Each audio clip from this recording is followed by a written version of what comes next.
Les affaires publiques n'ont plus de secret pour lui. Les vrais enjeux. Les vraies questions. Si on avait à parier sur les probabilités, elle favorise pour l'instant l'esprit critique. Et c'est vrai encore aujourd'hui. Stéphane Bureau. Bonjour Stéphane. Salut Mario. C'est toute une guerre que se livrent l'université Harvard et la Maison-Blanche, le président Trump. Comment les gens peuvent comprendre les enjeux derrière ça? Parce que je sais que la pensée majoritaire au Québec, c'est que, puis il y a un côté épouvantable à ce que la politique rentre dans l'universitaire, mais en même temps, moi, la politique est rentrée dans l'universitaire avant, là, en imposant le mouvement woke jusqu'à un certain point. Je ne sais pas comment rétablir ça. Alors, c'est une affaire complexe, sinon que c'est en train effectivement de devenir une bataille symbolique de ceux qui choisissent de résister au rouleau compresseur de Donald Trump et ceux qui ne résistent pas. Ça avait été testé avec une autre université prestigieuse, Columbia, qui, elle, est sise à New York, qui a un fonds de dotation de 14 milliards de dollars, alors que celle de Harvard est de 53 milliards de dollars. Ça donne peut-être des moyens pour la résistance. Il faut comprendre que le président Trump, dans sa campagne électorale, au cœur de son message électoral, disait vouloir lutter contre le wokisme. Et s'il y a un endroit où les choses se sont enflammées, sinon même où elles se sont créées, c'est sur les grands campus universitaires. Et c'est en général assez directement proportionnel au prestige des universités. Plus elles le sont, plus elles étaient woke, on disait, et on dit encore de Harvard, par exemple, qu'en matière de liberté d'expression, sur 250 plus ou moins universités qui avaient été sondées, c'était une des universités qui arrivait au bas d'un baromètre de la liberté d'expression, sinon même c'était la dernière université, parce qu'il y avait des choses qu'on pouvait dire et d'autres choses qu'on ne pouvait pas dire, et en général, c'était aussi proportionnel à ce que tu étais woke. C'est la même chose. Ou pas. C'est ça. Si t'es woke et à gauche, il n'y a pas d'extrême où tu peux pas aller. Tu peux aller dans tous les extrêmes les plus haineux, les plus terribles. Si t'es plus à droite, là, whoops, si t'es plus à droite, il faut que tu restes dans un corridor très, très, très restreint, là. Et pour appuyer ce que tu dis, et là, c'est un sondage qui a été fait auprès des professeurs, je t'en avais déjà parlé à Harvard, mais il y a une logique à peu près correspondante sur l'ensemble des grandes universités de la Ivy League, mais Harvard est l'exemple le plus abouti. Quand on demande au corps professoral où est-ce que vous vous situez sur l'échiquier politique, il y avait 2,5% des professeurs à Harvard qui se disent conservateurs, 0,4% qui se disent très conservateurs. C'est donc dire que la grande majorité, alors certains de ceux qui nous écoutent diront c'est une bonne affaire, sont progressistes. Mais ça dit que la diversité de points de vue dans les milieux universitaires est pas toujours au rendez-vous et même systématiquement pas au rendez-vous et que les voix plus conservatrices n'œuvrent pas dans le milieu universitaire. Et encore une fois, plus elle est prestigieuse, ton université, plus elle risque aussi d'être progressiste. Donc, ça faisait partie du combat. Il y a eu des incidents printemps dernier. On se rappellera et ça c'était même avant le printemps, c'était plutôt des 4 patronnes d'universités aussi très prestigieuses, Penn, Harvard, entre autres, le MIT, si ma mémoire est bonne, qui avait été questionné par Elise Stefanik, à l'époque et toujours encore représentante, qui était destinée à devenir l'ambassadrice de Donald Trump aux Nations Unies. Ils ont changé d'idée il y a quelques semaines quand ils ont vu que leur marge au Congrès était très mince. Madame Stefanik qui avait questionné sur les manifestations qui avaient lieu sur les campus, les énormes manifestations, qui étaient souvent pro-palestiniennes, sinon toujours pas mal trop pro-palestiniennes, avait demandé aux patronnes est-ce que votre code de conduite a quelque chose à dire sur l'appel au génocide des Juifs? Parce que ça a été entendu. Et les 4 avaient à peu près répondu, ça dépend du contexte. Comme s'il y avait un contexte qui justifiait que tu pouvais appeler de vouloir tuer des gens. Même le premier amendement, à certains égards, impose des règles. Par exemple, l'appel à la violence, c'est interdit. Et ça avait fait dire, à l'époque, que ces universités étaient devenues des antres de l'antisémitisme. Alors, je suis pas sûr que Harvard ou Columbia soit l'antre de l'antisémitisme. Il y a eu des manifestations, il y a eu de l'opposition à Israël, puis il y a certainement eu des propos antisémites qui ont été prononcés, toujours inacceptables. Pour autant, est-ce que ça en fait des institutions antisémites? J'en doute franchement. Harvard, j'allais te le dire, l'institution des institutions pour livrer le combat à Trump. C'est, je pense, 162 prix Nobel dans son histoire. Ça a été fondé plus ou moins 50 ans avant la République, en 1636. C'est une institution richissime et qui s'est fait dire par le président, donc comme à Columbia, il faut changer vos pratiques, il faut nettoyer certaines affaires, vous êtes antisémite, et là, on va vous donner des règles, ou en fait c'est pas des règles, des suggestions de choses que vous devriez faire différemment. Sinon, on coupe les vivres. 2,2 milliards de subventions. Ouais. Mais tout ça est profond, Stéphane. Là, on parle de... Je ne dois pas te parler de Tu dis l'Université de ça Montréal. comme si je pensais que c'était superficiel. Je pense pas que c'est superficiel. Non, mais je parle de profond dans le sens que chez nous aussi, il y a des questionnements. Moi, j'ai écrit, écoute, j'ai eu des débats là-dessus, puis je me suis fait ramasser, puis j'ai pas peur de ce que j'ai écrit. L'Université de Montréal, prestigieuse université au Québec, Montréal, grande université de la francophonie dans le monde, à son département d'histoire. On n'enseigne plus l'histoire du Québec. Comme étant, je dis pas qu'on n'enseigne plus l'histoire de ce qui se passe au Québec. On va enseigner l'histoire des Autochtones au Québec, du féminisme au Québec, de plein d'affaires qui arrivent au Québec. Eux, ils disent que c'est ça, enseigner l'histoire du Québec. Mais l'histoire de ce peuple, de parlants français qui sont débarqués, puis qui ont survécu, puis qui ont élu à un moment donné René Lévesque, puis qui ont... Ça, c'est quétaine, c'est poche, c'est plate. Puis là, ils ont imposé leur langue avec la loi 101. C'est du colonialisme. Puis le mouvement woke a totalement pris le contrôle d'un département d'histoire comme le département d'histoire de l'Université de Montréal. Puis là, il y a des gens qui sont très d'accord avec ça. Quand je le dénonce et je me fais ramasser, Stéphane, que je comprends rien, puis je connais pas, puis l'histoire, puis tout ça, puis l'anticolonialisme, puis tous les grands mots... Mais c'est quand même un fait. C'est quand même un fait. Puis moi, je dis même pas que l'histoire du wokisme devrait pas être enseignée aussi.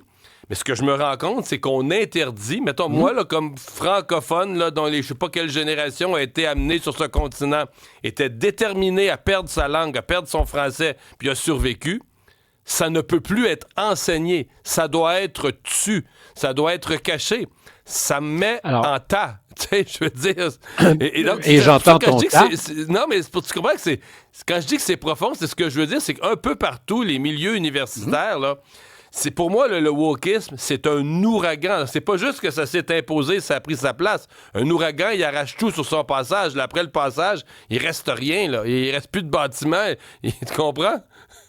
Bien, il reste de la recherche fondamentale parce que ces universités sont souvent des lieux où il se fait en sciences, en génie, il y a du travail qui se fait aussi. Donc, et Harvard fait ça aussi. Il y a plusieurs hôpitaux universitaires qui sont liés à Harvard.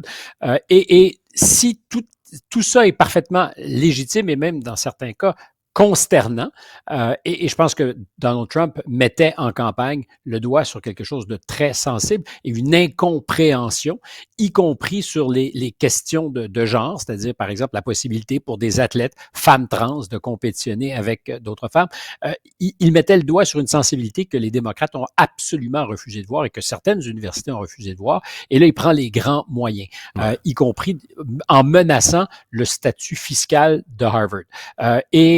Là où moi j'ai un vrai souci, c'est quand, par exemple, il se fait le chantre, le champion de la liberté d'expression, mais t'explique vraiment des points de vue qui sont inacceptables. Et par exemple, que tu es antisémite parce que tu critiques fermement la manière avec laquelle Israël mène la guerre. Ça n'a aucun sens. Je suis d'accord. Si tu es favorable à la liberté d'expression. Trump, mais je suis juste découragé.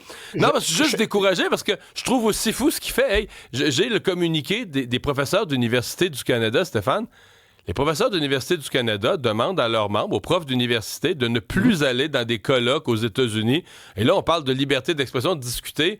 Si tu as déjà critiqué Trump, si tu as fait des études là, sur les changements climatiques, si tu as fait des travaux sur des sujets qui déplaisent à l'administration Trump, je suis pas plus d'accord avec ça. Je trouve ça aussi capoté, sinon encore pire. Mais je sais juste plus comment on va recréer des espaces de débat intellectuel dans nos sociétés. Je suis découragé, sincèrement. D'abord, en ne se démonisant pas ou en se diabolisant pas les uns les autres, en étant extraordinairement patient ferme et inflexible sur les principes qui nous animent, c'est-à-dire que moi, je suis prêt à dialoguer, mais il y a des principes sur lesquels je ne changerai jamais mon point de vue, puisqu'ils me semblent fondamentaux.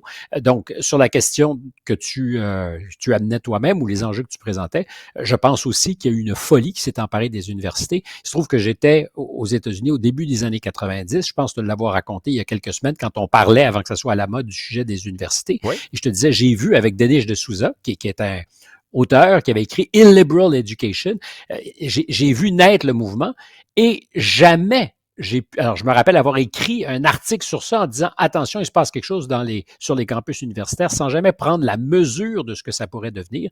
Ceci étant dit, je pense que Harvard, comme n'importe quelle université, n'a pas à se laisser dicter les règles d'embauche, n'a pas à être mis sous tutelle. C'est la liberté académique. Alors, si elle est violée par la tourmente woke, il y a des combats à mener auprès des institutions pour qu'ils changent. Ça pourrait être une manière de faire, c'est-à-dire de refuser d'envoyer ses enfants dans ces grandes écoles-là. Et ça coûte 55 000 $ de frais de scolarité, à peu près en moyenne pour aller à Harvard.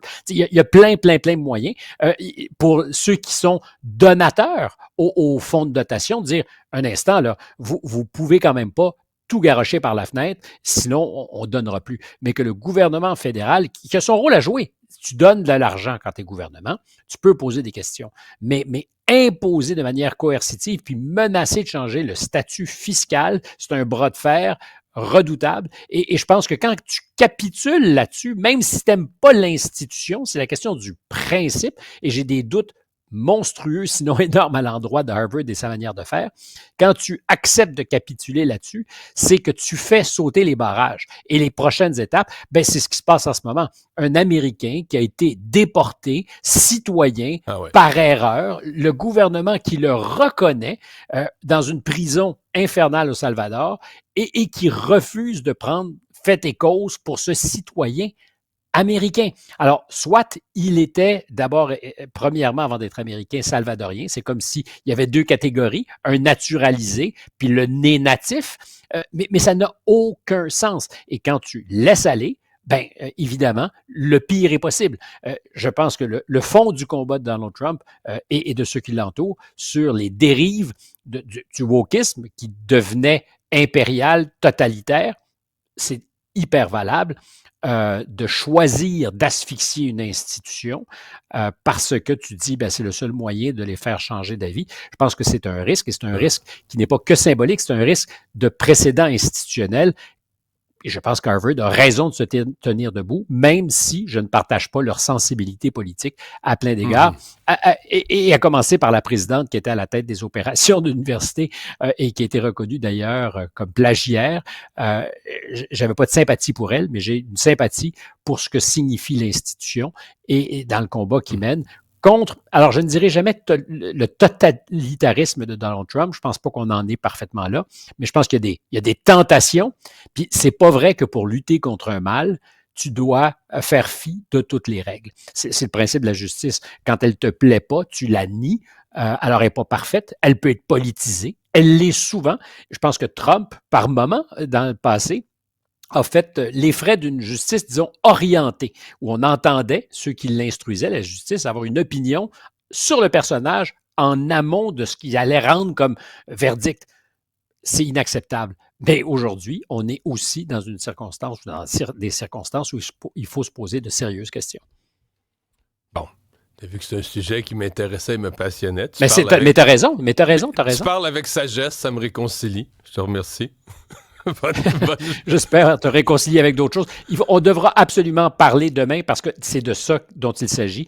En France, des prisons prises d'assaut, attaquées à la Kalachnikov, des gardiens de prison, des agents de la pénitentiaire dont les voitures brûlent à leur domicile, dont les maisons sont taguées. C'est une attaque frontale sur l'état de droit, sur l'appareil de justice, probablement menée par les narcotrafiquants. C'est extraordinairement inquiétant. On parle ici de la mexicanisation du pays. Je reviendrai là-dessus pour avoir vécu au Mexique, parce qu'il n'y a pas un pays, il n'y a pas une démocratie qui veut, parce qu'on parlait de principe, donner du lest à ce qui peut devenir une éventuelle rivalité d'autorité entre les méchants, les cartels narcos et la légitimité de l'État. On parle de ça et on le vit ici en France. On en parlera demain, si Le tu veux. pouvoir parallèle des bandits, oui. On se parle de ça demain. Merci, Stéphane.